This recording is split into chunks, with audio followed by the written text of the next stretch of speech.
Bonjour, c'est Pierre et on se retrouve aujourd'hui à Tribéhout en Normandie pour Jour après Jour by D-Day Live.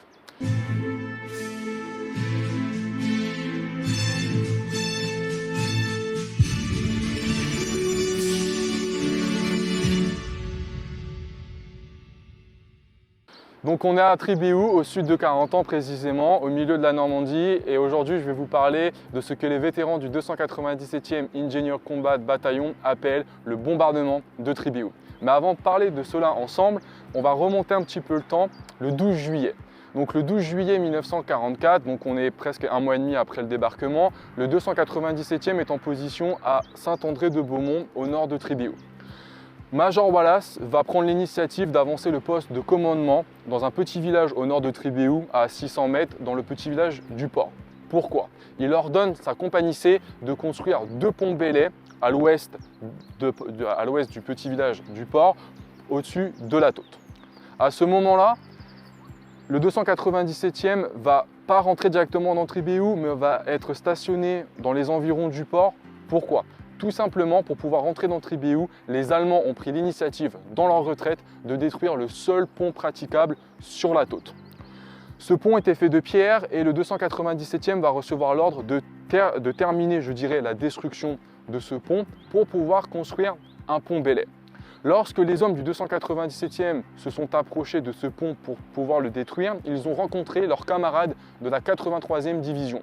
Mais à ce moment-là, les soldats du 297e étaient un petit peu hésitants et étaient aussi stressés, tout simplement puisque c'était la première fois qu'ils étaient sur la première ligne. Le lieutenant Hanel demandera à l'un des soldats de la 83e « Mais où est la ligne de front ?» Et ce soldat lui répondra, ce camarade lui répondra « Mec, tu es dessus ». Donc le 297e va terminer la destruction de ce pont de pierre, grâce à Dieu, sans escarmouche, sans feu ennemi. Et c'est le 294e qui, lui, aura l'initiative de construire le fameux pont belais. Le 297e, par la suite, entrera dans Tribéhout durant la nuit du 17 au 18 juillet 1944. Mais ils ne sont pas fous. Ils ne vont pas se déplacer de jour puisque les Allemands, comme je viens de vous le dire, ne sont pas très loin de Tribéhout. Précisément, ils sont au sud de la route reliant Saint-Lô à Périers.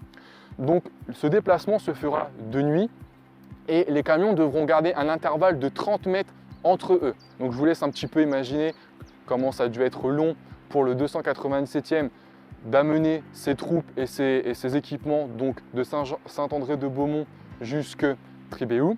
Et officiellement, le poste de commandement de Tribéhout a été ouvert dans la nuit du 17 au 18 à rue de Lille, dans une petite ferme qui est juste derrière nous. Et le 297e prendra position ici, donc dans ce champ. La mission du 297e à Tribéhout est très simple. La mission est de déminer les marais puisque les Allemands ont fait comme sur Utah et dans les environs de Carentan, ils ont miné les marais pour que les soldats américains ne puissent pas les utiliser et aussi ils les ont inondés.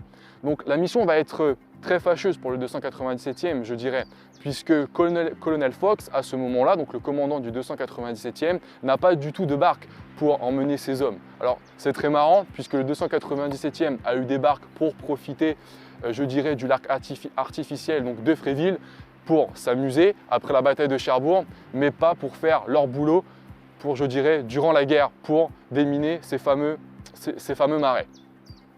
Néanmoins, ils vont y aller, parce qu'ils n'avaient pas le choix, et ils vont y aller tout simplement en marchant dans les marais. Grâce à Dieu, je dirais, j'utilise donc les mêmes mots que les vétérans, parce que je vais dire beaucoup de fois grâce à Dieu, le 297e n'a eu aucune perte. Il n'y a eu aucune perte et cette mission s'est déroulée parfaitement. Dans la nuit du 18 au 19, les Allemands vont faire un bombardement, vont tirer avec leurs canons, donc je ne sais pas si c'était des 88 ou si c'était des 105, les rapports ne parlent pas de ça, vont tirer sur Tribéhout.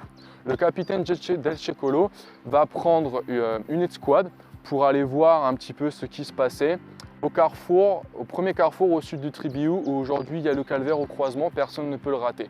Lorsqu'il va arriver à ce carrefour, effectivement, il va entendre des canons allemands, des canons ennemis tirer, mais lui non plus ne sait pas quel calibre sont ces canons. Ensuite, il va revenir à Tribéhout, et lorsqu'il va revenir à Tribéhout, précisément sur la plage du village, un obus va tomber sur cette fameuse place. Le 297e, miraculeusement, n'a pas de perte, il n'y a pas de perte dans cette squad. Et par la suite, donc le 297e, l'unité va continuer leurs travaux d'ingénieur, entretenir la route reliant Tribéou jusqu'au champ des Losques. Au champ des Losques, ils vont même évacuer des civils qui avaient jusque-là refusé de quitter leur maison, ce qui est quelque chose de compréhensible. Donc à ce moment-là, on est durant la bataille de Saint-Lô, où la bataille de Saint-Lô vient de se terminer. Et on veut détruire, l'armée américaine veut détruire une bonne fois pour toutes les lignes ennemies en Normandie. Pourquoi? Comme vous le savez, cette partie de la Normandie est connue pour ses haies. Et il est impossible pour l'armée américaine de vraiment lancer les unités blindées, mais aussi pour que Patton et sa 3e armée rentrent en action. Donc l'armée américaine a cette idée-là de détruire une bonne fois pour toutes les lignes allemandes en Normandie, connues sous le nom d'opération Cobra, mais connues par les vétérans américains comme le Saint-Lô Breakthrough. Normalement, cette opération aurait dû être lancée le 21 juillet 1944, mais à cause des conditions climatiques, celle-ci a été repoussée 4 fois pour être finalement lancée donc le 25 juillet. Le 21 juillet, précisément, le 297e devait construire une position d'artillerie pour un bataillon d'artillerie, tout simplement, et est rentré donc dans ce champ dans lequel nous sommes, qui a servi d'assemblée area pour les hommes du 297e, précisément à 17h30. À 18h, le courrier est distribué et les hommes commencent à lire et à répondre à leur courrier, pendant que les autres sont en train, je dirais, de se reposer dans leur fox. Donc, je ne sais pas si se reposer est le terme approprié, mais voilà, ils sont dans leur fox, prêts, je dirais, à tuer le temps. Ils sont là à tuer le temps. À 18h05, les Allemands vont ouvrir le feu sur Tribéou. Cette première salve n'est pas très grave, n'est pas très dure, je dirais, puisque seulement 3 obus vont tomber dans ce champ dans lequel nous sommes. Mais à 18h30, c'est une autre histoire. Le déluge de feu tiré par les Allemands donc sur Tribéou est énorme. Celui-là est énorme. Derrière moi, il y avait une ferme, la ferme d'un monsieur. Ce monsieur était Marcelin Le Chevalier. Sa ferme a été utilisée pour stocker 6000 kg de TNT. Précisément, le champ dans lequel est cette ferme a été cette ferme. Dedans, il y avait les hommes du 298e Engineer Combat Bataillon. Donc la distance entre la ferme et l'assemblée area du 297e n'est pas très grande. Il y a à peu près 200 mètres. Le problème est le suivant. Un obus allemand va tomber en plein milieu de cette ferme. Comme vous l'avez compris, les 6000 kg de TNT vont exploser en 2 secondes, laissant place donc à un cratère de 50 mètres de diamètre. Cette explosion a tellement été énorme que des officiers du 297e et des officiers de l'armée américaine qui étaient basés à 40 ans ont vu le flash et ont entendu cette explosion.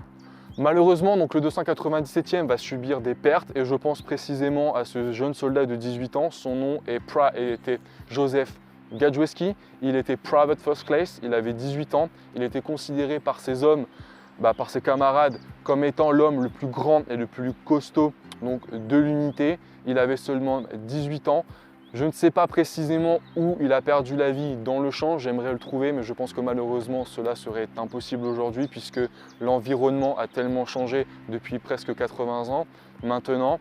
Mais j'ai aussi une pensée pour les soldats les médics précisément, j'ai aussi une pensée pour les médics du 297e puisqu'ils ont réalisé un travail énorme. Ils vont être honorés de la Bronze Stars lors d'une cérémonie qui se passera à la Chapelle Moche en Mayenne. Donc en août 1944. Donc aujourd'hui, le village ne s'appelle plus la Chapelle Moche. Comme après la guerre, de nombreux villages ont été rattachés ensemble. Aujourd'hui, je crois que le nom c'est juste la Chapelle ou la Chapelle est quelque chose, mais j'ai oublié donc le nom de ce village. Mais en 1944, ça s'appelait la Chapelle Moche. Et je pense aussi au capitaine Del Cecolo, puisqu'il va prendre l'initiative d'évacuer tous ces hommes. Alors, c'est quelque chose de très marrant, je dirais, puisque capitaine Del Cecolo va prendre l'initiative d'évacuer ces hommes à 19h30 et l'ordre officiel d'évacuation va arriver seulement qu'à 21h30. Donc le 297e va trouver refuge pas très loin d'ici, dans un petit village qui s'appelle Le Glinel, et précisément, officiellement, le mot comme quoi le 297e est hors de danger va être envoyé donc, au headquarters du 7e corps à 1h du matin. Donc voici vraiment ce qui s'est passé pour le 297e à Tribéou. On a vraiment ce bombardement terrifique le 21 juillet. On a beaucoup de pertes. Donc Joseph Gadjewski de la compagnie B, on a 6 soldats de la compagnie A. De la compagnie C, on a quelques soldats, mais ce n'est pas ce n'est pas énorme puisque la compagnie C était en position vraiment à la sortie de Tribéou, donc à l'est de Tribéou, presque au milieu des marais. Et aussi, il va y avoir un conducteur de Jeep qui va être blessé, le conducteur personnel du lieutenant-colonel Fox, qui va être lui aussi blessé. Et aujourd'hui, donc, les vétérans se souviennent de ce jour, le 21 juillet, comme étant le bombardement de Tribéou.